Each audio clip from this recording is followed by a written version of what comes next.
nos rescataste. Con tu amor nos rescataste. Vamos, dale gracias, dale gracias, dale gracias.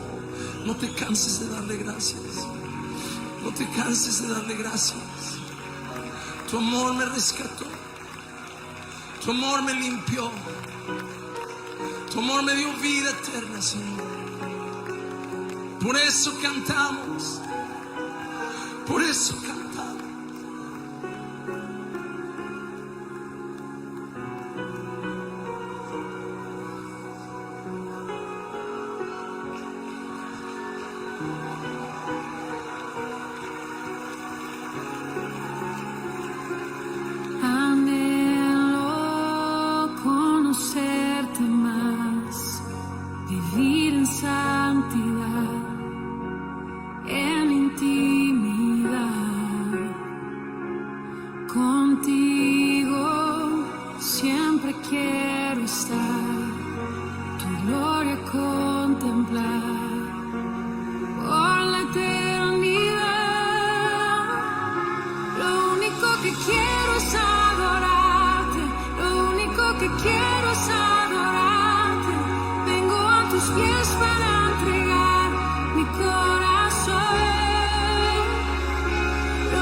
Muy buenos días, hermanos, que el Señor les bendiga en esta hora. Qué gozo, mi hermano, poder llegar hasta sus hogares de una manera diferente a través de los medios, mi hermano, que el Señor bendiga este recurso que nos permite para poder dar y culto a Él, honrar su santo nombre. Amén, gloria al nombre del Señor. Le damos la bienvenida a cada amigo que se conecta en esta hora, a los familiares de mis hermanos, un abrazo, Dios les bendiga, a cada celebrar culto a Dios, amén. Así que mi hermano le invito para que por favor salude a su hermano, así lo hacemos. Estamos aquí transmitiendo o grabando más bien desde la iglesia del Movimiento Misionero Mundial, Barrio La Libertad, en la ciudad de Barranca Bermeja.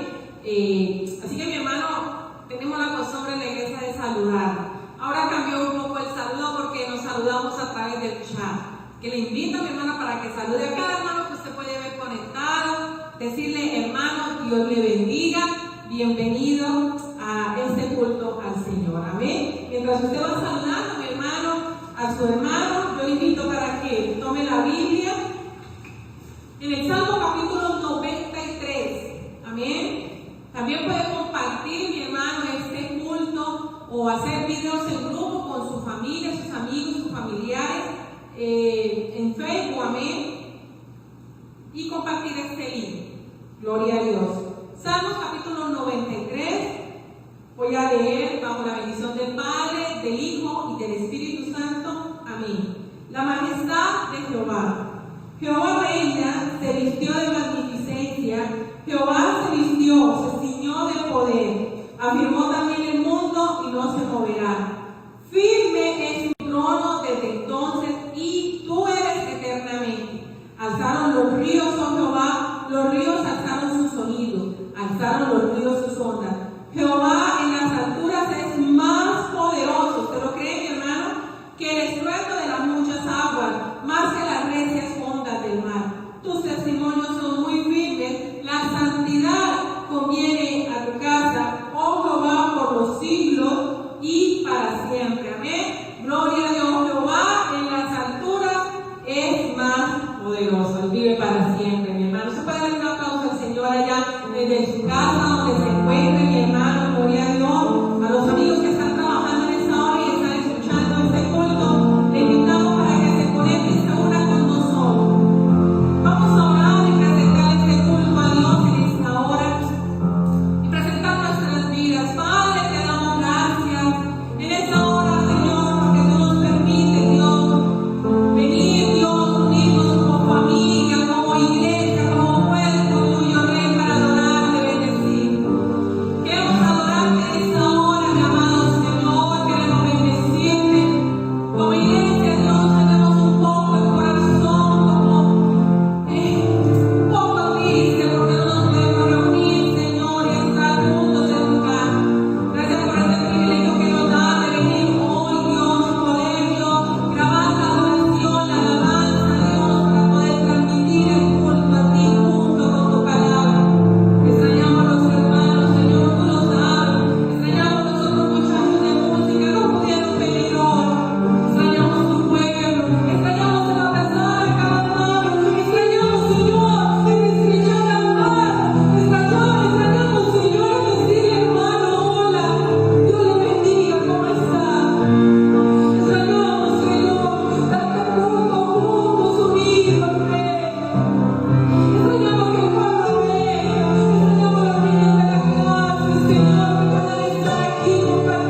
Manuel Romero y que el Señor les continúe bendiciendo. Un abrazo, hermano, Dios les bendiga.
¿Sí? Que usted pueda, hermano, conectarse con esa persona que está dirigiendo la oración. Ese es como el sentido, ¿sí? Que usted pueda unirse a ese clamor. Todos los días le va a llegar un salmo diariamente. Y entonces la idea es que usted pues ore. El clamor, hermano, pues puede ser que si usted quiere de ahí en adelante, la idea es que usted, hermano, se conecte en la oración. Bien, gloria al Señor. Entonces, todos los días, desde el viernes, arrancamos con el Salmo. Desde el día viernes, alabado sea el nombre del Señor. Y espero que ya usted pues le esté llegando ese Salmo y esté haciendo la oración con nosotros. Bueno, gloria a Dios. Entonces, vamos a entrar a la palabra, cosas a veces que no sé si la señal está bien y uno se desconcentra. Entonces, vamos a la palabra, hermano. Nadie que hable por el Espíritu llama anatema a Jesús. Gloria a Dios. Primera de Corintios, capítulo 12, versículo 3. Amén. Y también Mateo 12, 31. Gloria a Dios. Son dos textos que vamos a usar en esta hora. Alabado sea el nombre del Señor. Pero primero, hermano, vamos a orar. Vamos a orar para que Dios bendiga su palabra. Gloria al Señor. Padre que estás en los cielos, Dios todopoderoso y eterno, yo te doy gracias en el nombre precioso de Jesús de Nazaret. Te ruego y te suplico que por favor bendiga mi vida, Señor.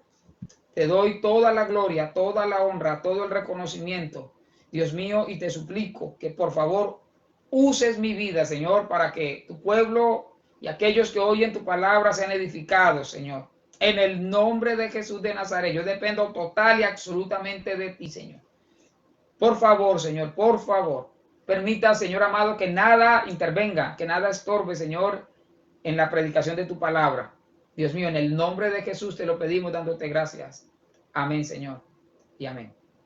Primera de Corintios, capítulo 12, versículo 3, dice: por tanto, les hago saber que nadie que hable por el Espíritu de Dios llama anatema a Jesús.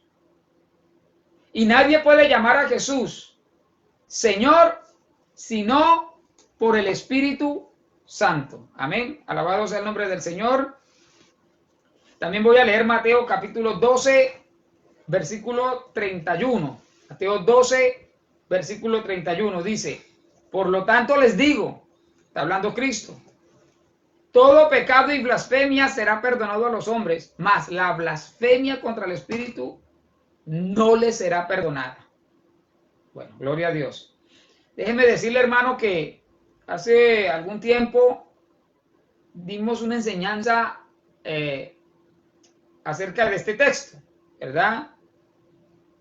Algunos le llaman el pecado imperdonable, pero bueno, la Biblia lo llama la blasfemia contra el Espíritu Santo. No voy a profundizar mucho en eso, quizás son dos cosas parecidas, pero tienen hay un tinte distinto entre el pecado imperdonable y la blasfemia, que, repito, pudiera tener la misma connotación, pero hay una pequeña diferencia en la cual no me voy a concentrar en esta hora. no me voy a concentrar en esta hora. Quiero de alguna manera referirme a la blasfemia contra el Espíritu Santo y qué es, porque me parece una enseñanza, hermano, propicia. Tal vez los hermanos de la iglesia, algunos recordarán parte de esa enseñanza, y otros de pronto si la han olvidado, o algunos hermanos que se conectan por primera, por segunda vez. Qué interesante, hermano, que pueda esta enseñanza edificar su vida. Ahora, para poder entender en qué consiste la blasfemia contra el Espíritu Santo, tenemos que mirar el contexto de Mateo capítulo 12, que es donde, en Mateo capítulo 12, donde Jesús, escúcheme,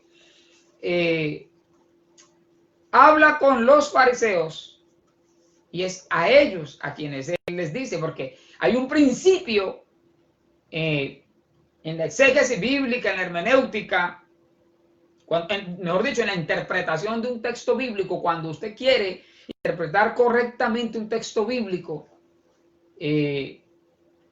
necesita conocer por lo menos tres cosas básicas: quién lo dijo, a quién se lo dijo y por qué lo dijo. ¿Sí? Algunos usan muchas palabras estilizadas, que hermenéutica, que exégesis, que homilética. No, es interpretación bíblica. Punto. Usted quiere entender qué es lo que dice ahí, ¿sí? ¿Qué es lo que dice la Biblia? Por lo menos tiene que tener esas tres cosas básicas claras. Esas tres preguntas resueltas: quién lo dijo, a quién se lo dijo y por qué lo dijo. En este caso, quien habla es Jesús. A quien se los dice es a los fariseos, pero vamos a ver por qué se los dice. Y ahí vamos a entender muchas cosas. Entonces, en Mateo capítulo 12, el que habla es Cristo. Desde el versículo 9, voy a leer Mateo 12, desde el versículo 9. Mire lo que ocurrió. Jesús sana a un hombre que tenía una mano seca, ¿verdad? Estaba lisiado de una mano. Y dice la Biblia que pasando Jesús por ahí, vino a la sinagoga de ellos, es decir, a la iglesia de los judíos, por decirlo de esa manera. Y aquí había allí un hombre que tenía seca una mano. Y preguntaron a Jesús para poder acusarle. Fíjese, ¿quiénes le preguntaban? Los fariseos le preguntaron: ¿es lícito sanar en el día de reposo? Recuerde que los judíos pues se regían por la ley de Moisés. Los sábados, ellos los sábados no podían hacer absolutamente nada. El que violaba el sábado era castigado. Incluso en algunas ocasiones hasta con la muerte era castigado. Versículo 11, él les dijo: ¿qué hombre habrá de vosotros que tenga una oveja? Y si ésta cayere, si la oveja cae en un hoyo en día de reposo, no le echa mano y la levanta, o sea, la saca de allá. Entonces, eso es sentido común. Jesús apeló al sentido común. Es lógico, nadie va a dejar a la oveja en el hoyo. Dice Jesús: pues ¿cuánto más vale un hombre que una oveja? No hay comparación, ¿sí o no? Vale más la vida humana, por supuesto, que la de una oveja, la de cualquier animal. Dice Jesús: por consiguiente, es lícito hacer el bien en los días de reposo. Versículo 13. Entonces dijo aquel hombre: extiende tu mano. Y él la extendió. Pues si estaba seca, paralizada, no sé cómo la iba a extender, pero a la orden de Jesús, hermano, no hay enfermedad que valga, ¿verdad? O sea, es decir, Cristo, hermano, puede sanar cualquier enfermedad. Está usted enfermo, no importa cómo se llame su enfermedad, Cristo puede sanarla. Alabados al nombre del Señor. Él la extendió y le fue restaurada la mano, como la otra. Y salidos los fariseos tuvieron consejo contra Jesús para destruirlo. Mire, no se alegraron. Uno pensaría que, vea pues, los fariseos, o sea, aquellas personas, pues, qué gozo, qué alegría ver usted que alguien se sane. Pero ellos, en lugar de alegrarse, dice que al contrario se confabularon para destruir a Jesús. Eso dice ahí el versículo 14. Cuando salieron los fariseos de allá de la sinagoga, tuvieron consejo, es decir, se reunieron contra Jesús para destruirlo. Hay gente, hermano, que se reúne, sí, señor. Mire, hermano, hay gente que es capaz de hablar con usted de frente, son sus amigos, usted forma parte del grupo, pero en el grupo no lo quieren. Seguro, en el grupo se confabulan, o sea, tienen consejo contra usted para destruirlo. El mismo Jesús lo vivió. Lo vivió. Entonces aquí aparecen los fariseos. Por eso cuando alguien es falso, es traidor, o sea, es desleal, se acuñó la palabra, se acuña la palabra. Usted sí es fariseo. O sea, se sobreentiende, usted sí es falso. ¿Sí o no? Bueno, ¿quiénes eran los fariseos? Eran judíos, ¿sí? Pero eran un grupito muy legalista. Obligaban a la gente a cumplir la ley al pie de la letra. Ah, sí, pero ellos, hermanos, lo hacían por apariencia. Sí, señor. O sea, es decir, alguien hablaba con un fariseo y créame que parecía más santo que el mismo Jesús, de apariencia, no lo era. Aparentaban ser más santos que cualquiera. O sea, el que escuchaba a Jesús diciendo, hipócritas, sepulcros blanqueados. Y veían a los fariseos con esa carita de yo no fui. Decían, ¿quién era el santo y quién era el malo? Según ellos, el que veía eso, el malo era Jesús. Y ellos eran los santicos, los fariseos. O sea, tenían más cara de piedad, de santidad. Eso eran los fariseos, pura apariencia, pura fachada. Hermanos, en el evangelio a veces es tan fácil ser hipócrita. Que Dios nos ayude. Que Dios nos ayude. A ellos les importaba más la fachada que lo de adentro. Se olvidaban del verdadero espíritu de la ley. Le prestaban atención a la letra. Pero la justicia, escúcheme, la misericordia y la fe, hermano, eso no lo tenían ellos. Por eso es que la Biblia dice que diezmaban la menta, el comino y el eneldo. Pero se olvidaban de lo más importante, de la ley, la justicia, la misericordia, la fe. Claro, dice Jesús, eso era necesario hacerlo sin olvidarse de lo otro. Entonces, no había un amor sincero por los demás. Por eso no se alegraron con el tipo que Jesús sanó, el de la mano seca. En lugar de alegrarse, se pusieron bravos y dijeron, mire, es día sábado, ¿cómo se le ocurre a Jesús sanar en un sábado? ¿Por qué, hermano? Porque no había un amor sincero por los demás. ¿Se alegra usted? ¿Se alegra cuando a alguien le va bien? ¿Se alegra usted, hermano, cuando alguien es sanado? ¿Ora usted por los enfermos? Que no sean de su familia, porque cualquiera ora por el hijo, por el papá, un abuelo que tenga enfermo. Ora usted, hermano, cuando se entera que, bueno, alguien que no es nada suyo está enfermo, está hospitalizado. A uno de pastor lo llama mucha gente, pastor, que ore por mí. No solo hermanos de la iglesia, a veces también gente que no, ¿sí? Y lo llaman a uno y le piden el favor de orar. O hermanos de la iglesia le llaman a uno para orar por vecinos de ellos, por amigos de ellos. No son nada de uno ni los conoce, pero uno ora por esas personas. Se alegra uno. En cambio, en los fariseos no había un amor sincero por los demás. Y mire lo que dice Mateo capítulo 12, versículos del 1 al 4. Sí. Bueno, dice, por eso los fariseos vieron bueno, versículo 15, mejor, Mateo 12, versículo 15. Sabiendo esto, Jesús se apartó de ahí y lo siguió mucha gente y sanaba a todos. Y les encargaba rigurosamente que no lo descubrieran. O sea, está narrando la Biblia lo que pasó después. Llega un hombre con la mano seca, Jesús lo sana, los fariseos se ponen bravos porque era día sábado. Ellos se pusieron de acuerdo, los fariseos, para destruir a Jesús.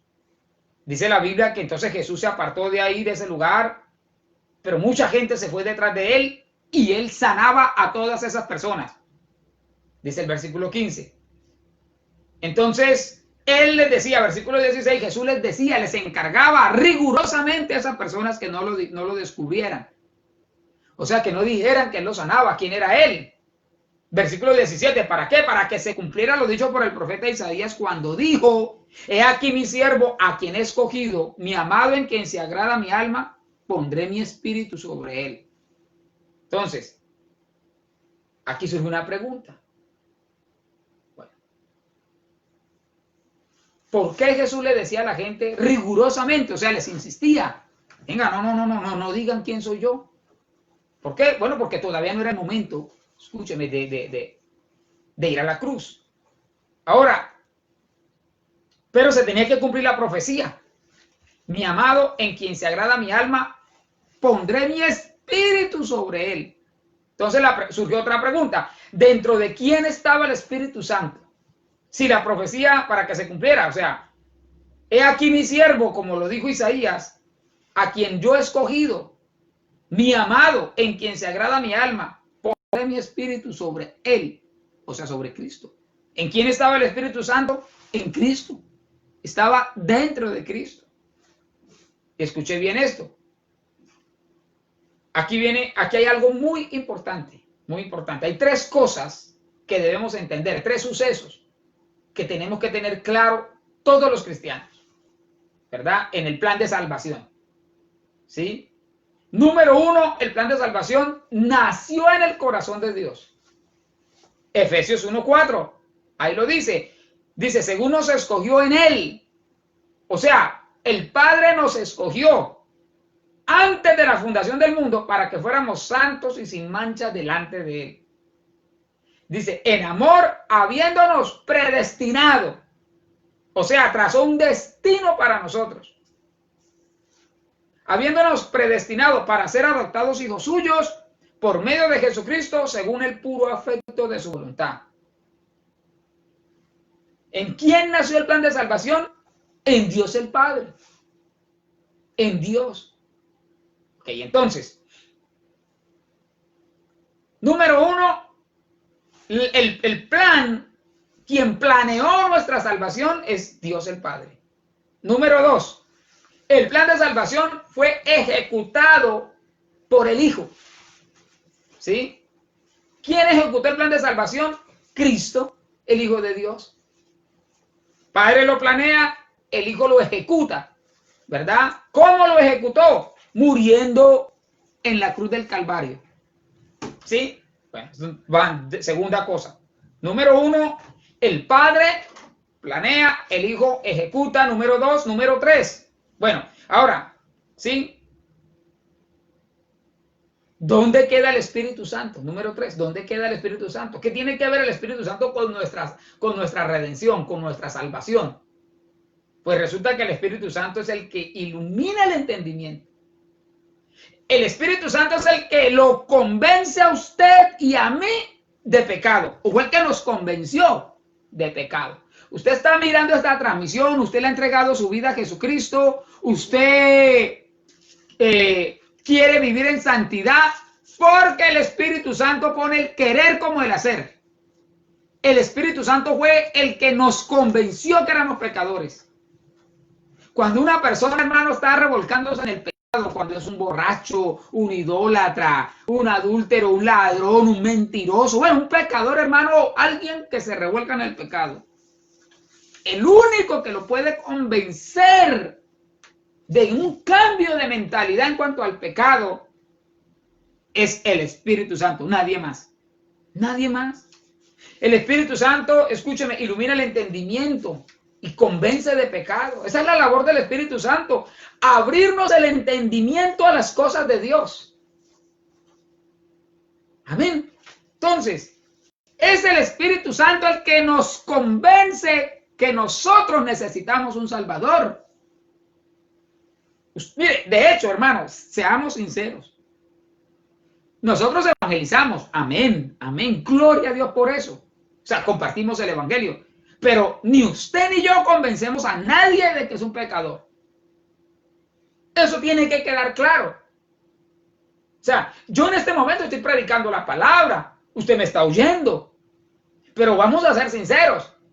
Hombre, realmente yo solamente soy un instrumento. O sea, no soy yo el que está hablando a su vida. Es el Espíritu Santo mismo el que está llegando hasta su vida a través de la palabra de Dios, abriéndole el entendimiento a las cosas espirituales, convenciéndolo de pecado, redarguyéndolo, exhortándolo y llevándolo a una vida de santidad. Porque si fuera yo, hermano, no, apague y vámonos. Cuando usted le habla a su hijo de Cristo, Dios lo usa a usted, pero es el Espíritu Santo hablando a través de usted, convenciéndolo. Si no, esas palabras no surtirían ningún efecto. No servirían para absolutamente nada. Entonces, esa es una labor que hace el Espíritu Santo. Por eso hay que compartir el Evangelio, hay que evangelizar, pero guiados por el Espíritu de Dios. Entonces, en el plan de salvación hay 3 puntos muy importantes que tenemos que tener en cuenta. Repito, número 1, que el Padre lo planeó. Número 2, el Hijo lo llevó a cabo. Y número 3, el Espíritu Santo es el que convence al pecador de que está perdido. Lo convence que necesita a Jesucristo. Ese es el ministerio del Espíritu Santo, convencer de pecado. Eso, escúcheme, para el resto de la enseñanza es importantísimo que usted lo deje presente. ¿Sí? ¿Cuál es la función? El ministerio del Espíritu Santo. Convencer de pecado. Él, nadie más lo hace. Él es el único que lo puede hacer. Entonces, teniendo eso presente, si usted sigue leyendo lo que pasó después de que Cristo le sanó la mano seca a aquel hombre, acuérdense, había un hombre con la mano seca, lisiado de su mano. Jesús le dice, extiéndala. Él la extiende y lo sana. Ok. Lo sana. Entonces los fariseos querían destruir a Jesús porque era un día sábado. En fin, quizás le tenían envidia. Lo cierto es que ellos, hermano, se confabularon para destruir a Jesús. Ahora, aquí viene un detalle para que usted se dé cuenta que es la blasfemia contra el Espíritu Santo. Mateo 12, 22. Estamos en Mateo 12, versículo 22. Ocurre otro milagro, aparte del hombre de la mano seca. Fue traído a él, a Cristo, un endemoniado ciego y mudo. Un endemoniado. Escúcheme. Fíjese que la Biblia aclara. Le trajeron a él un endemoniado ciego y mudo. Y lo sanó de tal manera que el ciego y el mudo, o sea, ciego y mudo, veía y hablaba. Imagínese, hermano, usted, Padre del cielo, una persona ciega, no ve a nadie, no habla. Por Dios, o sea, ¿en qué mundo puede estar viviendo? O sea, triste una condición de esas. Pero la pregunta es, ¿quién lo tenía ciego? ¿Quién lo tenía mudo? Ahora, la Biblia dice que fue a él que le trajeron a Jesús un endemoniado. Entonces, ¿quién lo tenía enfermo? Un demonio. Un demonio. Ahora, algunas enfermedades son puestas por demonios. Sí, señor. La buena noticia es que Cristo vino a deshacer las obras del diablo. Alabado sea el nombre del Señor. No todas las enfermedades son puestas por demonios, no todas, pero algunas sí. Sin embargo, hermano, alabado sea el nombre del Señor, que Cristo vino a deshacer las obras del diablo. Entonces, versículo 23. Toda la gente estaba atónita y decía, oiga, ¿este será aquel hijo de David? La gente se preguntaba, claro, hombre, veían sanar a Jesús. Lo veían, hermanos, expulsar fuera demonios. Veían a Jesús predicando la palabra con autoridad, con poder, hermano. Lo veían en él, hermano, al Mesías. Y la gente empezó a hacerse preguntas. Oiga, ¿este será el hijo de David? Acuérdense que ellos estaban esperando al Mesías. Estoy hablando, en la época de Jesús, el pueblo de Israel estaba esperando al Mesías. Hasta el día de hoy todavía lo esperan. Uno de los títulos para el Mesías era hijo de David. Entonces, en otras palabras, la gente estaba cayendo en cuenta que Jesús era el Mesías. Pero a los fariseos no les convenía eso. Entonces, mire lo que hicieron. Mire lo que hicieron. Versículo 24. Más los fariseos. Aquí otra vez vuelven a aparecer los fariseos. Ya vimos cómo eran. A los fariseos, al oírlo, decían, este no echa fuera los demonios, sino por Belcebú, príncipe de los demonios. Ojo con eso. Ahí viene el detalle. Ahí viene el detalle. ¿Sí? Y aquí viene el banquete. Un banquete para su vida, hermano. Un banquete espiritual. Los fariseos, al oírlo, decían, claro, ¿al oír qué? Al oír que la gente decía, oiga, ¿este no será el Mesías que estamos esperando? ¿No será el hijo de David? ¿El Mesías esperado? No, Jesús no será aquel que estamos esperando de parte de Dios. Entonces los fariseos, hermanos, se preocuparon. Dijeron, ¿cómo? No. Empezaron a decirle a la gente, ¿qué va, carreta? Ese echa fuera los demonios, pero por Belcebú, el príncipe de los demonios. Tremendo, hermano. O sea, como si fueran políticos, pues, que están en un político enfrentado al otro. Entonces, si ven que el uno va ganando, entonces los otros empiezan a calumniar y a decir cosas feas del otro para no dejarlo ganar. Claro, pero Jesús no era ningún político. Los fariseos, hermanos, actuaban de una manera, pues los endemoniados eran ellos. Eran opositores de Jesús, eran los que rechazaban a Cristo, el Hijo de Dios. Por eso lo calumniaban. Pero no fue una calumnia cualquiera, porque Belcebú significa señor de las moscas. ¿Ah? Entonces, yo le pregunto, ¿dónde se paran las moscas? En la caca. Sí, señor. En lo sucio. O sea, las moscas son de los insectos más inmundos que hay. De hecho, el segundo significado de Belcebú es señor del estiércol. O sea, Dios del excremento. Sí, señor. Eso es lo que significa. Entonces, yo quiero que usted ponga mucha atención a lo que los fariseos le estaban diciendo a Jesús. Ellos lo estaban calumniando y estaban diciéndole, ese no es el Mesías. Claro, la gente decía, oiga, ese será el Mesías. Y ellos decían, no. ¿Qué va a ser ese el Mesías? No le coman cuento. Ese hace milagros por el señor de la caca. Por el señor del excremento. El de las moscas. El Dios de las moscas es el que está en él.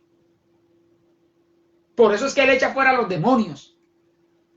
Porque ese Jesús tiene adentro a Belcebú. ¿Vio? Está endemoniado Jesús. Eso era lo que estaban diciendo. Entonces, claro, la gente decía, ese es el Mesías. Y ellos decían, no, ese es lo que está endemoniado. Tiene el demonio adentro y por eso es que él puede expulsar a los demonios. Porque a él lo domina el Dios de la caca. Entonces, versículo 25, sabiendo Jesús los pensamientos de ellos, porque Jesús lo sabe todo, les dijo, y mire, les pone 3 ejemplos muy sencillos. Muy sencillos. Dice, sabiendo Jesús los pensamientos de ellos, les dijo. Y aquí vienen los 3 ejemplos que les pone. Todo reino dividido contra sí mismo es asolado. O sea, queda destruido. Todo reino que se divida, divide y vencerá, dice el dicho. Bueno, todo reino dividido contra sí mismo, pues queda destruido. Y toda ciudad o casa dividida contra sí misma no permanecerá. Lo mismo, se destruye. ¿Sí o no? Es destruida. Y si Satanás echa fuera a Satanás contra sí mismo, está dividido. ¿Cómo pues permanecerá su reino? O sea, lógico, ¿sí o no? Mire, Jesús apela al sentido común. ¿Cómo Satanás va a echar afuera a Satanás? Es lo que les dice. Porque se estaría destruyendo a sí mismo. Por eso, escúcheme, hermano, escúcheme. El que va donde un brujo para buscar protección contra el mal está súper equivocado, está engañado. Satanás mismo no se va a clavar el cuchillo. Por eso Jesús dice, si Satanás mismo se echa fuera, entonces ¿cómo va a permanecer su reino? Y si yo echo fuera a los demonios por Belcebú, ¿por quién echan? ¿Por quién los echan vuestros hijos? Entonces, ellos sabían que solamente era posible echar fuera a los demonios por el poder de Dios, no más, por el poder de Dios. Los fariseos conocían la historia, hermano, de Israel, y ellos sabían cuando las 10 plagas, entonces Moisés, de parte de Dios, hermano, va trayendo plaga tras plaga, y los hechiceros de Egipto no pudieron hacer absolutamente nada para detener las plagas que Dios enviaba. Los fariseos sabían eso. Por eso en el versículo 28 Jesús les dice, si yo por el Espíritu de Dios echo fuera a los demonios, ciertamente ha llegado a ustedes el reino de Dios. O sea, es como si les hubiera dicho, si el diablo no se clava el cuchillo él mismo, entonces lo que yo hago es de parte de Dios. Sencillo. Y si eso es así, entonces ustedes no tienen más remedio que aceptar que verdaderamente ha llegado a ustedes el reino de Dios. Una de dos. O yo hago los milagros por los demonios, o hago los milagros porque el Espíritu de Dios está dentro de mí. Una de dos. Entonces ellos decían, bueno, ya se quedaron sin argumento. ¿Sí o no? No eran Belcebú el que estaba dentro de él, no les quedaba más remedio que aceptar. Entonces, que verdaderamente había llegado el reino de Dios. Ahora, en todo reino hay un rey. Espiritualmente hablando, existen dos reinos. Sí, Señor, dos reinos. Aún aquí en la tierra existen dos reinos. No estoy hablando solamente de los lugares, el infierno y el cielo. También en la tierra existen esos dos reinos. ¿Cuáles son esos dos reinos? El reino de Dios y el reino de Satanás. El reino satánico. En el reino satánico, ¿quién es el rey de ese reino? Satanás. ¿Sí o no? En el reino de Dios, ¿quién es el rey? Dios es el rey, Cristo es el rey. Cada reino tiene un rey. ¿Sí o no? Cada reino tiene un rey. Espiritualmente hablando, cuando una persona cree en el sacrificio de Jesús, ha llegado el reino de Dios a su vida. ¿Sí? Ha llegado el reino de Dios a su vida, se lo reitero. Cuando alguien le rinde, le entrega su vida a Jesucristo, el reino de Dios ha llegado a su vida. Pero está en la tierra, sí, claro, está en la tierra, pero ya no pertenece al reino de Satanás. Ahora Cristo es el rey de su vida. De hecho, nadie puede llamar a Jesucristo Señor, sino por el Espíritu Santo. Y Señor es el que lo manda, el que lo gobierna. Claro, cuando usted dice, Cristo es mi Señor, lo que está diciendo es, Cristo es mi amo. Cristo es el que me gobierna, el que me manda. El asunto es que cada rey, hermano, gobierna en su reino. Entonces, si usted vive en el reino de Dios, Cristo es su rey, pero los que rechazan a Jesús viven en el reino satánico, en el reino de las tinieblas, donde Satanás es el rey. Por eso el apóstol Pablo dijo que fuimos trasladados, Pablo lo dice con claridad, que nosotros fuimos trasladados del reino de las tinieblas a su luz admirable, al reino de la luz. Entonces, espero me esté haciendo entender hasta ahí. Los inconversos pertenecen a un reino. Nosotros los cristianos pertenecemos a otro reino. ¿Sí? Son dos reinos distintos. Y el diablo no va a expulsar al mismo diablo. Es Cristo el que lo expulsa. Eso era lo que Jesús les estaba diciendo a los fariseos. Jesús le estaba demostrando a los fariseos que Él era el Hijo de Dios. Por eso les preguntó, versículo 29, ¿cómo puede alguno entrar a la casa del hombre fuerte y saquear sus bienes si primero no lo ata? Ese texto sí que ha sido mal enseñado. Hay gente que está en la hora y van a la iglesia, hasta a iglesias durante años. Nunca lo han entendido. Hasta pastores veo que a veces lo aplican mal. ¿Cómo puede alguno entrar en la casa del hombre fuerte y saquear sus bienes si primero no le ata? ¿Quién es el hombre fuerte? Satanás. Satanás, el señor de las moscas. Belcebú. Él es el hombre fuerte. Ahora, entonces, ¿quién es el único que puede entrar a ese reino? ¿Sí o no? Al reino de Satanás. Y atarlo. Cristo. ¿Que Cristo es el único que puede atar a Satanás? Solo Cristo puede entrar a la casa del hombre fuerte. Escúcheme, aquí en este texto, casa simboliza el reino de las tinieblas. ¿Sí? Por eso el texto dice, ¿cómo puede alguno entrar en la casa? Tradúzcase, ¿cómo puede alguno entrar en el reino? ¿Sí? Aquí esa es la connotación. En el dominio ¿Cómo puede entrar alguno en ese dominio, en ese reino del hombre fuerte, de Satanás? ¿Cómo puede entrar alguno al reino de Satanás? Es como si dijera así. ¿Cómo puede entrar alguno en la casa del hombre fuerte? ¿Cómo puede entrar alguno en el reino de Satanás y saquear sus bienes? ¿Cuáles son los bienes de Satanás? Las almas que él tiene cautivas. Entonces, saquear sus bienes, o sea, solo Cristo puede entrar a los dominios de Satanás y sacar de esa casa, de ese reino, a las personas que están bajo el dominio de Satanás. No sé si, bueno, si hay preguntas después las resolveremos por el chat, porque acá me es difícil desde acá.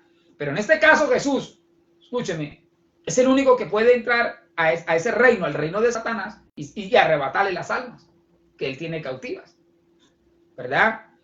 Se está refiriendo a él, que es el único que entra al reino de Satanás, en la casa de él, en su reino, del hombre fuerte, y saquearle sus bienes. Entonces, repito, los bienes son las personas que están oprimidas bajo su gobierno, el gobierno de Satanás. Y luego dice, si primero no le ata, primero lo tiene que atar. Bueno, entonces, ¿qué es atar? ¿Qué significa atar? No es amarrarlo con una pita o ponerle una cadena ahí y dejarlo ahí amarrado. No, no, no, no. Eso no es lo que está diciendo ahí, ¿verdad? Vuelvo y leo. ¿Cómo puede alguno entrar en la casa del hombre fuerte y saquear sus bienes si primero no le ata? Bueno, entonces aquí habría que aclarar qué es atar.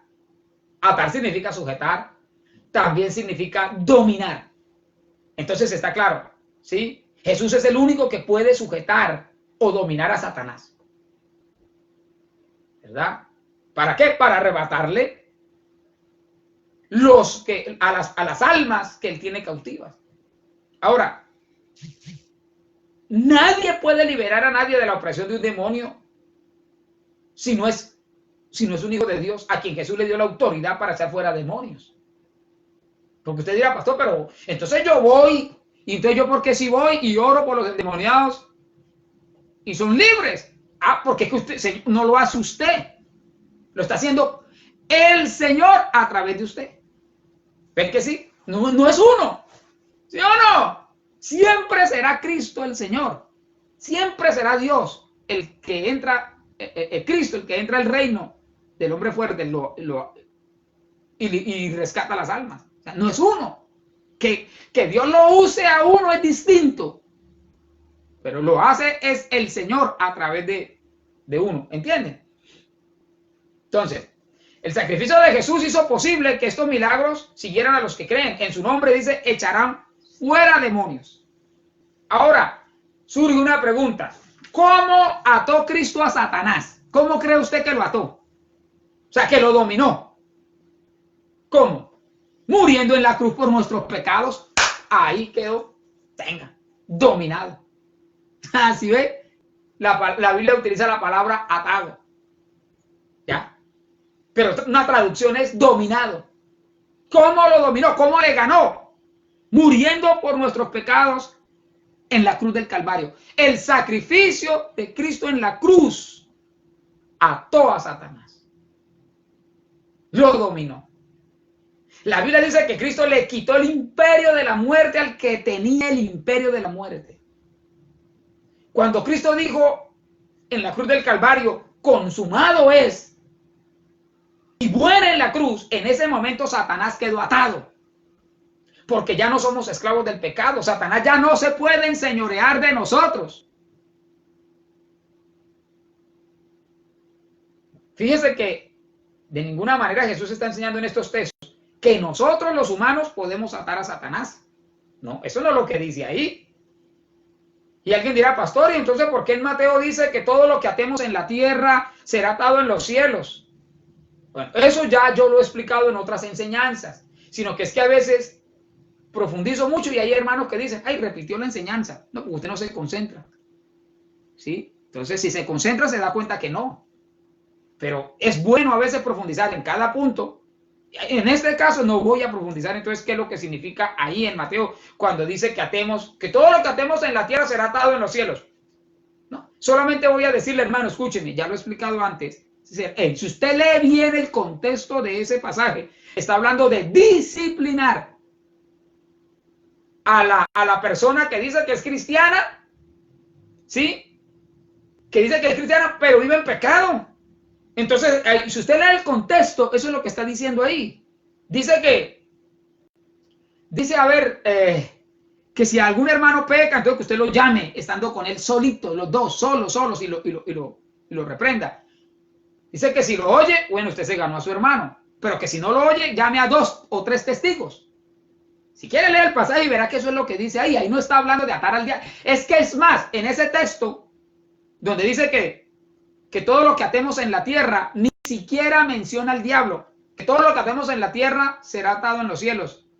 ¿Sí? Ahí ni siquiera menciona al diablo. Está hablando de disciplinar al hermano que está en pecado. De disciplina. Entonces, repito, dice que primero hable con él estando a solas. Que si siguen las mismas, llame testigos. Y que si sigue en las mismas, ¿sí? Se lo diga a la iglesia. Porque todo lo que atemos en la tierra, o sea, donde se ponen 2 o 3 de acuerdo, ¿cuáles 2 o 3? Los testigos que estuvieron ahí cuando se le llamó la atención, ¿ya? A eso es, pero ya lo hemos estudiado y no voy a profundizar más. De todas maneras, déjeme decirle, en ese texto ni siquiera menciona al diablo. Por eso no está hablando de atar al diablo, está hablando de disciplinar al hermano que está en pecado. Una disciplina de la iglesia. Entonces, debe quedar claro porque algunos dicen que los humanos podemos atar al diablo. Algunos creen eso. Y todos los días se la pasan amarrando al diablo. Y les queda mal amarrado porque vuelve y se le suelta. La Biblia dice que no, que el diablo anda libre, como león rugiente buscando a quien devorar, rondando la tierra. Entonces, ¿cómo lo va a atar? Ah, porque usted lo amarró, ya contradecimos la Biblia entonces donde dice que él está suelto y anda como león rugiente, dándole vueltas a la tierra buscando a quien devorar. No, el cristiano, escúcheme, ¿qué es lo que el cristiano sí puede hacer? Obviamente, escúcheme, expulsar fuera al diablo, eso sí, pero porque Dios está con él. El cristiano puede expulsar a Satanás, echarlo fuera, porque Jesús ya lo sujetó, lo dominó. Y en su nombre el Señor nos dio autoridad para echar fuera demonios. Son 2 cosas distintas. ¿Ven que sí? Pretender que usted amarró ahí.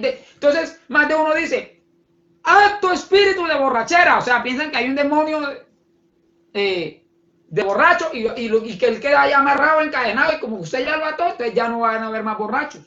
No, eso no tiene ninguna... el que enseña eso, hermano, la verdad, Dios mío, yo no sé. Ato espíritu de no sé qué y que ato al diablo. Hermano, esos pastores, usted no les coma cuento, hermano, la verdad, perdónenme, sea, que enseñe eso, le falta bastante conocimiento de la Biblia. No sé, hermano, pero nos dio autoridad, sí, para echar fuera al diablo, que es distinto. Le traen un endemoniado a usted y usted, con la autoridad que Dios le ha dado, usted saca fuera a ese demonio de esa persona y esa persona queda libre. Pero son 2 cosas distintas. Una cosa es sacar al diablo de esa persona, echarlo fuera, y otra cosa es atar al diablo. No, eso no tiene nada que ver lo uno con lo otro. Marcos 16, versículo 15 dice, Jesús dijo, id por todo el mundo y predicad el evangelio a toda criatura. El que creyere, esa es la condición, y fuere bautizado será salvo. Mas el que no creyere, pues será condenado. Y estas señales seguirán a los que creen. En mi nombre echarán fuera demonios. Dice, ¿atarán al diablo? No, ya le expliqué. ¿Dónde dice que todo lo que ates en la tierra? No se refiere a amarrar al diablo ni nada de eso. Se refiere a disciplinar. Bueno, ya lo expliqué. No, tocaría hacer una predicación sobre atar al diablo. Pero ahí no dice que atar al diablo. Aquí dice, en mi nombre echarán fuera demonios. O sea, al que está endemoniado, bueno, usted ora por esa persona, el Señor lo expulsa, lo saca. ¿Verdad? Ok, entonces, el verbo echar significa expulsar, despedir, sacar. Por eso Jesús sí ató a Satanás. Lo dominó en la cruz del Calvario. Y a nosotros nos ha quedado el poder de echarlo fuera. Precisamente porque Él ya lo ató, ya lo dominó. A nosotros no nos manda a atarlo, sino a echarlo fuera, a expulsarlo. Entonces, Jesús entró al reino de Satanás, espiritualmente hablando, escúcheme, cuando murió en la cruz del Calvario, cuando murió en la cruz, y le arrebató las almas, en este caso todos nosotros. Y todo aquel que cree en Jesús, todo el que hoy le entregue su vida a Jesucristo, pasa del reino de las tinieblas a su luz admirable, al reino de Cristo. Eso lo hizo posible Cristo en la cruz del Calvario, y ahí dominó a Satanás, lo ató. Por eso no es bíblica la doctrina de atar a Satanás, de atar espíritu de borrachera, espíritu de robo. No, hermano, porque las evidencias son claras. Muchos atan espíritu de borrachera y los borrachos siguen siendo millones. Ah, que ato espíritu de drogadicción. No, hermano, Padre del cielo, y eso hay, pero cualquier cantidad, hermano, de adictos a la droga. ¿Sí? Siguen siendo un montón. A los apóstoles usted nunca los ve en la Biblia atando a Satanás. Muéstreme un solo texto donde usted vea a algún discípulo de Cristo, uno de los 12 discípulos, de los 12 apóstoles, atando a Satanás. Usted los ve liberando individuos de las garras de Satanás. O sea que, eso sí, ellos echaban fuera a Satanás del cuerpo de las personas. Liberaban endemoniados, pero son dos cosas diferentes, repito. Pero usted nunca ve que ellos se ponían a atar, porque eso ya lo hizo Cristo en la cruz. Ahora, seamos sinceros. Usted puede liberar un endemoniado, pero después ese demonio queda tan libre, tan sueltecito, no queda atado ni nada amarrado con cadenas, no, él queda libre, tan libre queda que se le puede meter a otra persona. ¿Sí o no? ¿Sí o no? Incluso se le puede volver a meter a la misma persona que fue liberada. Y se lo puedo probar con la Biblia. Entonces no me diga acá que es que, ay, no, que yo lo ato y lo amarro. Carreta. O sea, se le puede volver a meter al mismo. ¿Por qué? Porque dice que si la persona, hermano, no se llena de Dios, ¿sí o no? Palabras más, palabras menos, eso es lo que dice, que hace ese demonio que fue sacado, que fue expulsado. Dice la Biblia que va, se consigue 7 demonios peores que él y se le vuelven a meter a esa persona porque ya encuentra ese corazón limpiecito. Se le mete y por eso la condición de esa persona vuelve a ser o viene siendo peor que la primera condición que tenía. Entonces, si quedara amarrado, encadenado, atado, ese verso, tocaría arrancar ese texto de la Biblia, tocaría mirar a ver cómo le echamos ahí, lo tachamos o corrector o algo, porque ¿ve? No sé si me estoy haciendo entender, ¿sí? Queda libre, ¿sí? Alguien saca el demonio de una persona, pero queda libre el demonio, o sea, la persona queda libre y el demonio queda suelto. Entonces, después se le puede hasta meter a otro. De hecho, Jesús expulsó unos demonios de un gadareno, ¿se acuerdan? Del endemoniado gadareno. Esos demonios quedaron libres, que incluso le dijeron a Jesús, no, déjenos meternos a los marranos, a los cerdos. Y sí, Señor, se le metieron a los marranos y los marranos se tiraron a un despeñadero. Entonces, Cristo demostró ser el Hijo de Dios, pero los fariseos no le creyeron. No le creyeron. Ese es el punto. Jesús dio pruebas, evidencias de que Él era el Hijo de Dios. Y los fariseos no le creyeron. Los fariseos fueron testigos del poder de Dios. Ellos vieron la sanación del hombre con la mano seca, vieron la liberación del endemoniado que estaba ciego y mudo. Y en vez de aceptar a Jesucristo, dijeron que Jesús estaba endemoniado. O sea, vieron el poder de Dios. Vieron las pruebas que Cristo les dio. Vieron, repito, cuando sanó incluso al hombre de la mano seca. Cuando sanó a ese hombre que estaba enfermo por un espíritu demoníaco que lo tenía ciego y mudo. Sin embargo, ellos no creyeron en Jesús.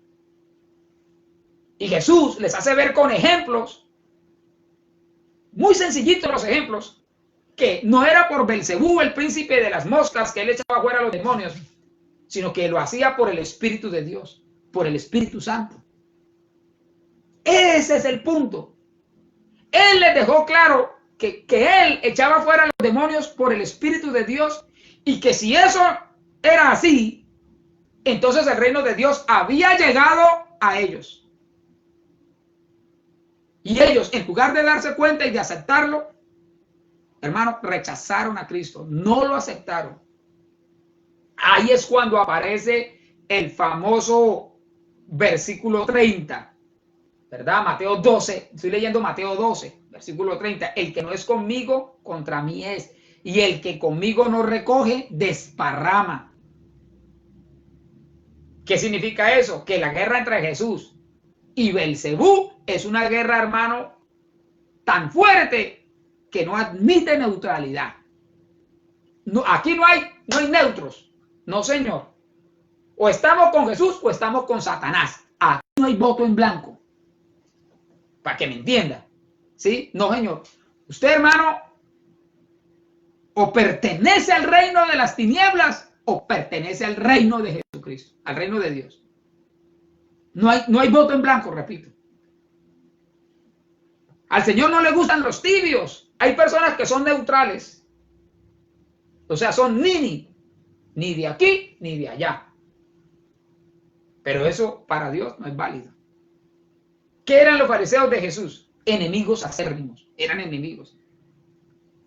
No recogían con Cristo, por lo tanto desparramaban para el diablo, para el señor de las moscas. Nosotros, antes de conocer a Cristo, en ese tiempo también fuimos enemigos del Señor.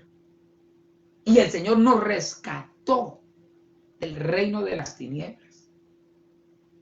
Versículo 31. Por lo tanto les digo, o sea, aquí viene, ¿sí? Teniendo en cuenta todo lo anterior, les dice Jesús, por lo tanto, eso es lo que significa la expresión por lo tanto.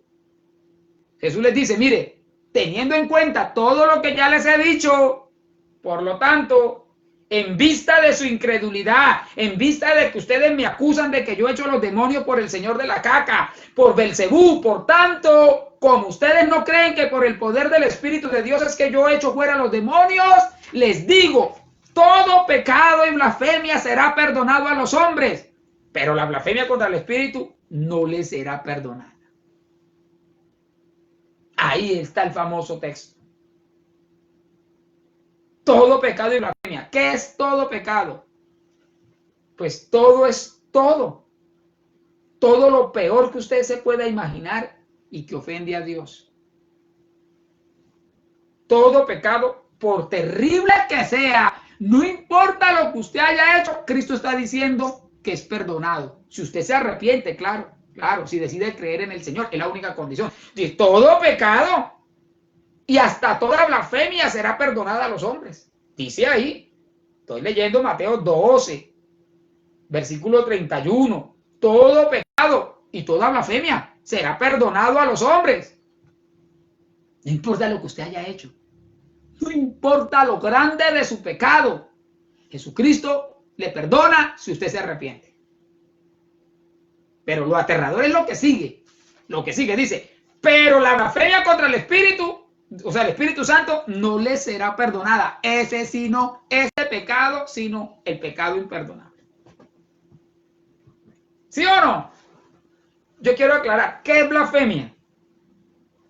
Acuérdense que Pablo dice en 1 de Timoteo que Dios tuvo misericordia de él. Dice Pablo, habiendo sido antes un blasfemo. ¿Cómo? Si quieren, búsquenla en 1 de Timoteo, ¿verdad? Que Dios tuvo misericordia de mí, dice, habiendo sido yo antes un blasfemo. Entonces las blasfemias sí son perdonadas. Pero hay una que es así no. La blasfemia contra el Espíritu Santo. ¿Sí? ¿Qué blasfemaba Pablo? ¿Acaso no blasfemaba de Jesús? ¿Acaso no blasfemaba de la iglesia de Cristo? ¿No perseguía a los cristianos? Sin embargo, ¿fue perdonado Pablo? Todo pecado y blasfemia será perdonado a los hombres. pero la blasfemia contra el Espíritu Santo, esa no le será perdonada. Entonces, aquí la clave es entender qué significa blasfemia. ¿Sí? Blasfemia viene del griego blasfeme. Una palabra compuesta, escúchenme, compuesta. La raíz de la palabra blasfemia es blas, que significa torpe, tonto, estúpido. Y fleme significa habla. Entonces, blasfemia significa hablar torpemente, tontamente, estúpidamente, en contra del Espíritu Santo en este caso. ¿Sí? Presten mucha atención, por favor. Presten mucha atención porque aquí lo puede entender con facilidad. La blasfemia al Espíritu Santo no se refiere aquí a una acción en particular. O sea, no se refiere a mentir, robar, adulterar, matar. No. O sea, no se refiere a eso, porque cualquier pecado puede ser perdonado, el que sea. La blasfemia contra el Espíritu Santo significa rechazar conscientemente a Jesucristo. Eso es. Rechazar deliberadamente la luz del Evangelio. Rechazar abiertamente el sacrificio de Cristo en la cruz del Calvario. Hablar tontamente atribuyéndole a Satanás las obras del Espíritu Santo. En este caso, la obra de lo que hizo Cristo en la cruz. Rechazarlo. Ahora, ¿cuáles son las obras del Espíritu Santo? Ya lo vimos. No es convencer de pecado, de justicia y de juicio. No es el Espíritu Santo dándonos dones a nosotros. La obra del Espíritu Santo no es la que vindica, escúcheme, nuestro espíritu, el que intercede por nosotros. Entonces, blasfemar no es lo mismo que ofender al Espíritu Santo. Son dos cosas distintas. Ofendemos al Espíritu Santo cuando pecamos. Ahí lo entristecemos. Eso dice Efesios. No contristéis al Espíritu Santo. O sea, el Espíritu Santo es contristado cuando usted desobedece y peca. Sin embargo, Dios nos perdona a nosotros cualquier pecado. Primera de Juan 2:1 dice, hijitos míos, estas cosas les escribo para que no pequéis. Si alguno hubiere pecado, abogado tenemos para con el Padre, a Jesucristo el justo. También dice primera de Juan 1:9, si confesamos nuestros pecados, Él es fiel y justo para perdonar nuestros pecados, limpiarnos de toda maldad. Cualquier pecado, Cristo lo perdona, reitero, si nos arrepentimos, si nos apartamos de ese pecado. Sin embargo, mire que son dos cosas distintas. Calumniar al Espíritu Santo, atribuyéndole al Señor de las moscas lo que Cristo hizo, rechazar su obra como lo hicieron los fariseos, eso no puede ser perdonado. Esa es la blasfemia contra el Espíritu Santo. Rechazar, negar conscientemente a Cristo, al Evangelio.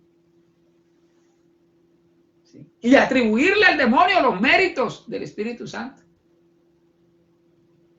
Entonces, ¿por qué blasfemia al Espíritu Santo atribuirle sus obras a Belcebú? ¿Por qué? ¿Por qué blasfemia al Espíritu Santo rechazar la obra de Cristo? Escúcheme muy bien, porque el Espíritu Santo es el único que puede convencer de pecado a una persona. Él es el único que puede aplicar la sangre de Cristo para borrar los pecados. Por eso, el que rechaza a Cristo, escúcheme, está rechazando la obra del Espíritu Santo en su vida y ya no tendrá manera de ser perdonado.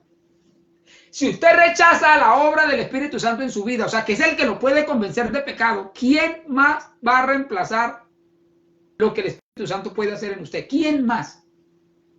Dígame, ¿quién más lo puede hacer? Ya no existe más nadie.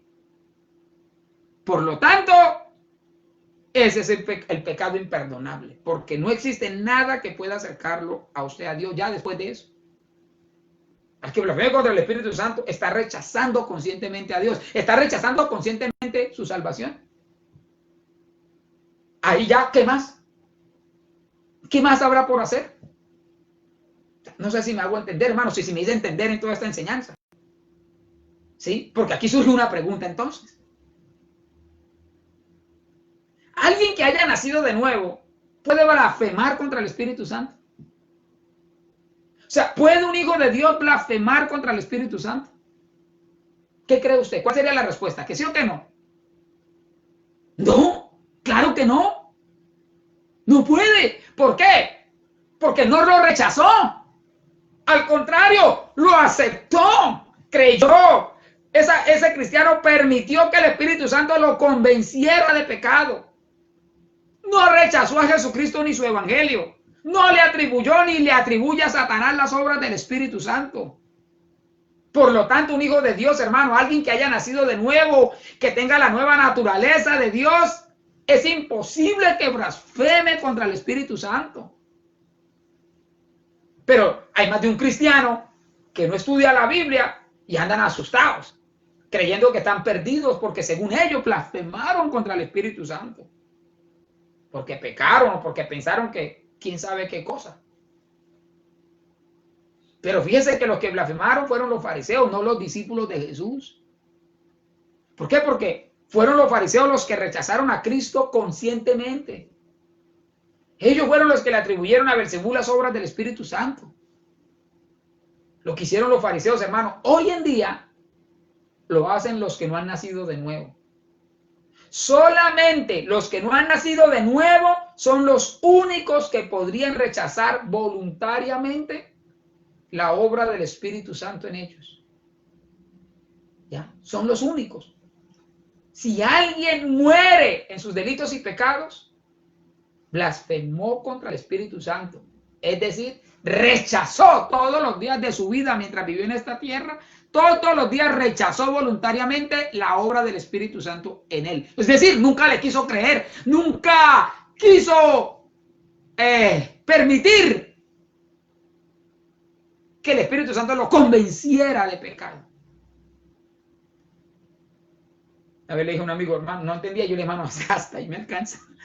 No, hasta ahí, no sé si, hermano, la Biblia dice que nadie puede llamar a Jesús Señor si no es por el Espíritu Santo. Pablo dijo, os hago saber que nadie hable, que hable por el Espíritu de Dios, llama anatema a Jesús. O sea, nadie le va, anatema es maldito. Entonces, un verdadero cristiano nunca va a maldecir a Jesús. ¿Sí o no? Yo no me imagino a alguien que haya nacido de nuevo y que tenga la misma naturaleza de Dios diciendo, maldito sea Jesús, uy, Padre del cielo, eso es imposible. Así como es imposible que Satanás eche fuera a Satanás. Es imposible que el diablo se expulse a sí mismo, ¿verdad que sí? Bueno, también es imposible que un hijo de Dios maldiga al Espíritu de Dios. Es imposible, hermano. Es imposible que un hijo de Dios blasfeme contra el Espíritu de Dios. Por eso es que es cristiano, porque nunca ha tenido por inmunda la sangre de Cristo. Entonces, en resumen, blasfemar contra el Espíritu Santo, palabras más, palabras menos, es tener por inmunda la sangre de Cristo. Alguien dirá, ¿y qué pasa si alguien que asiste a la iglesia maldice al Espíritu Santo? Pues hermano, suponiendo que algún cristianillo, entre comillas, suponiendo que alguno saliera por ahí a maldecir la sangre de Cristo y a blasfemar contra Dios, teniendo como inmunda la sangre de Cristo, pues la respuesta es muy sencilla. Esa persona nunca nació de nuevo. Asistía a la iglesia, pero no nació de nuevo. O un cristiano puede pecar, porque somos humanos, a veces vamos a pecar. Es más, algunos, Dios los ayude, hermanos, reniegan de su situación. O dicen palabrotas, o incluso puede decir, ya no quiero nada contigo, Señor. Hasta Jonás también lo dijo. Pedro lo dijo, lo negó. Sí. Pero eso no es blasfemia contra el Espíritu Santo. Están pecando contra Dios, pero no es una blasfemia contra el Espíritu Santo. Son dos cosas diferentes. Pedro se arrepiente. ¿Sí o no? Entonces, si reaccionan, no están teniendo por inmunda la sangre de Cristo. Por eso el versículo 32 de Mateo 12 que es el texto que estamos enseñando, Mateo 12:32, dice: a cualquiera que dijere alguna palabra contra el Hijo del Hombre, contra Jesús, le será perdonado. Pero el que hable contra el Espíritu Santo no le será perdonado, ni en este siglo, o sea, ni en esta vida, ni en la otra. Y dice el texto que tomamos también como base, 1 Corintios 12:3, por lo tanto, les hago saber que nadie que hable por el Espíritu de Dios llama anatema, o sea, maldice a Jesús. Y nadie puede llamar a Jesús Señor, sino por el Espíritu Santo. ¿Usted llama a Jesucristo Señor? Yo sí, sé que usted también, como cristiano que es. Nosotros cantamos, Cristo es mi Señor. ¿Sí o no? No me da temor. Ese es. Jesucristo es mi Señor, el Kyrios. Nadie puede llamar a Jesús Señor si no es por el Espíritu Santo. O sea, nadie puede tener a Jesucristo como su Dios, como su Señor, como su gobernante, como su amo. Hombre, si no es por el Espíritu Santo, porque aceptó la obra del Espíritu Santo. Ustedes y yo somos templos del Espíritu Santo. Es imposible que blasfememos contra Él. Ok. ¿Se pierde entonces la salvación porque alguien blasfema contra el Espíritu Santo? No, porque ya lo he dicho, ¿cómo se va a perder lo que nunca se ha tenido? Sí, los fariseos no perdieron la salvación, porque ellos nunca fueron salvos. Ellos tuvieron siempre por inmunda la sangre del Espíritu Santo. Un cristiano nunca va a blasfemar contra el Espíritu Santo, por lo tanto, por eso es que es cristiano, porque ya no blasfemó contra él, ni blasfemará, porque ha nacido de nuevo. Y los que no han nacido de nuevo, pues ¿qué van a perder la salvación? ¿Cuál salvación si nunca han sido salvos? Entonces, es imposible que los hijos de Dios blasfemen contra el Espíritu Santo. Usted y yo tenemos segura la salvación. Ahora, ¿habrá alguno que en esta mañana haya escuchado este mensaje, esta predicación, y no quiera rechazar a Cristo? O sea, ¿habrá alguno que haya oído este mensaje y no quiere tener por inmunda la sangre de Cristo? Porque si rechaza a Cristo, ahí, hermano, si usted muere en esa condición, perderá su alma. ¿Habrá alguno que quiera llamar a Jesucristo Señor en su vida? El Señor de su vida. La Biblia dice que nadie puede llamar a Jesús Señor si no es por el Espíritu Santo. O sea, el Espíritu Santo le está haciendo un llamado en esta hora. A usted que me está oyendo, que no ha aceptado a Jesús. Está haciendo su obra en este momento y lo está convenciendo de pecado.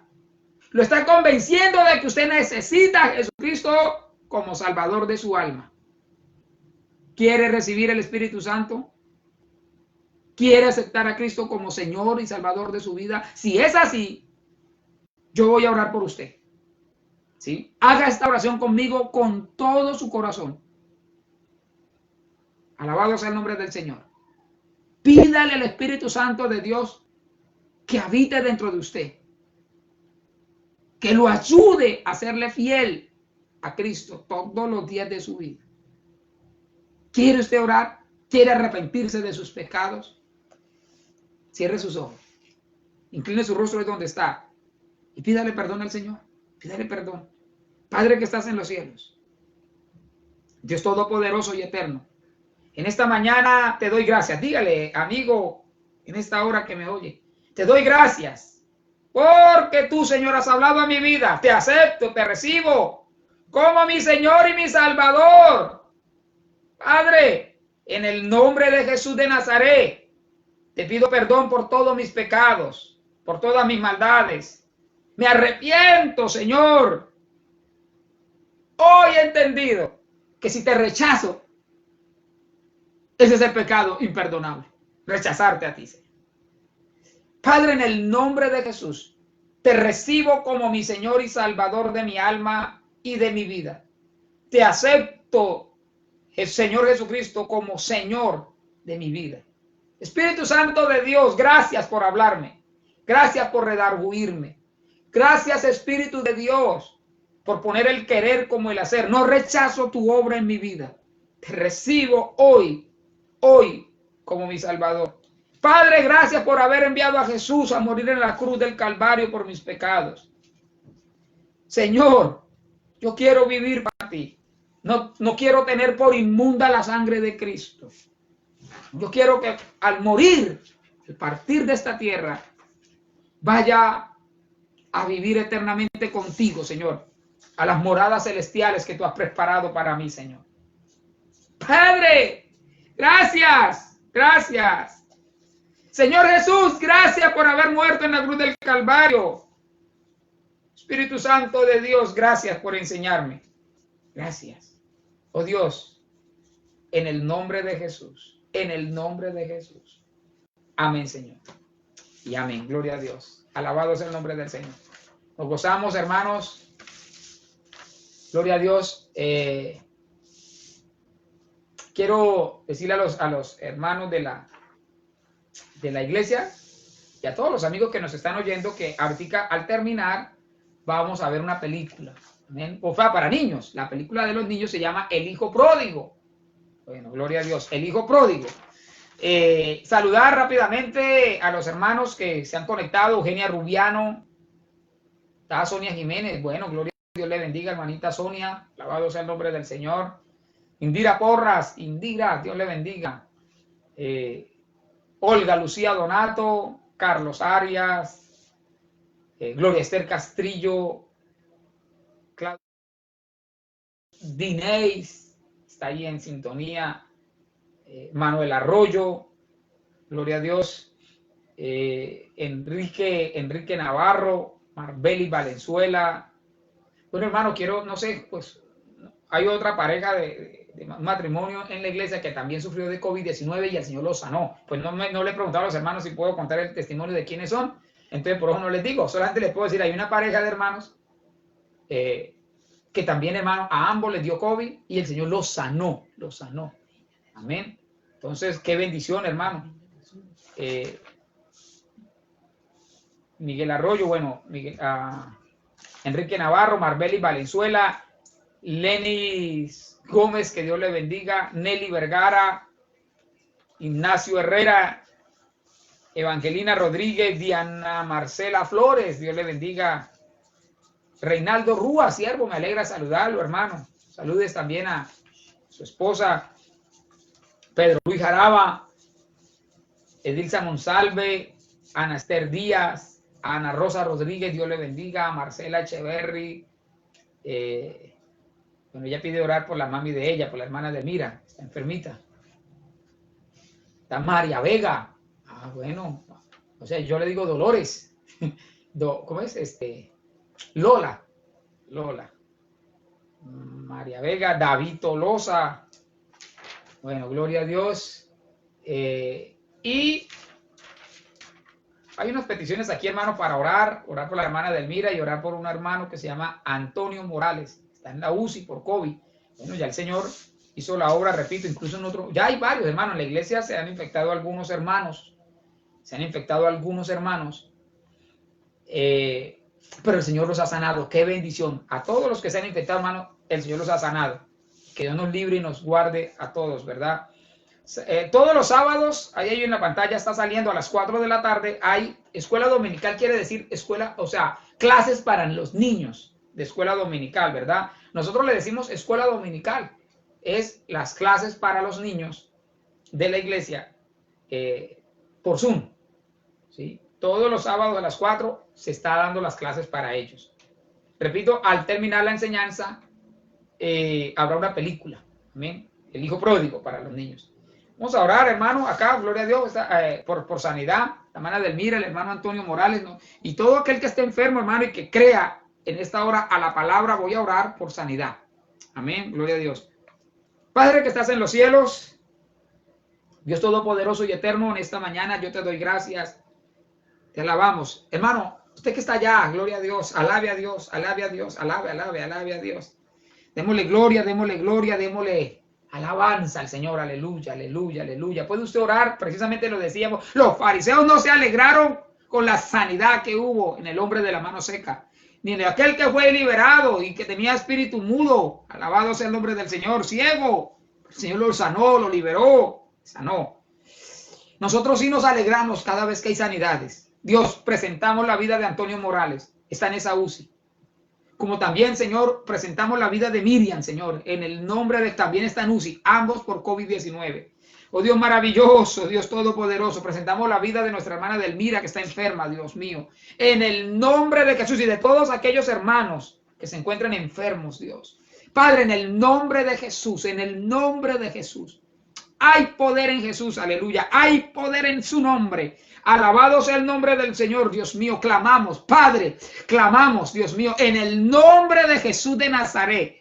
Suplicamos, rogamos en esta hora, Dios mío, que haya sanidad, que haya sanidad. No soy yo, Señor mío. Oh Dios todopoderoso, no soy yo. Tú lo haces a través de nosotros, Dios mío. Somos los medios, somos los instrumentos, pero no somos nosotros los que hacemos la obra. Dios mío, lo tenemos claro. Oh Dios todopoderoso y eterno, que eres tú, Señor, el que obra, obra. Dios mío, sana, sana, sana. Dios mío, todo COVID-19, oh Dios, en el cuerpo, Dios mío, de aquellos, Señor, que lo están padeciendo, de mis hermanos, de Manuel, Dios mío, aleluya.